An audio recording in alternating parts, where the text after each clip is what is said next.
అర్చకత్వం చేశాడు.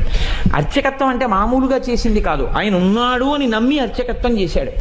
బ్రహ్మాండమైనటువంటి కరువు వచ్చింది.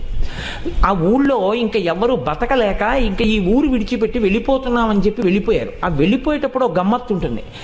చాలా తేలికైనవి, అమ్ముకుంటే అన్నం దొరికేవి ఉంటాయో పట్టుకెడతారు, బరువైనవి వదిలిపెట్టేస్తారు. మళ్ళీ మంచి రోజులు వస్తే మనం వచ్చేటప్పటికి ఉంటాయి.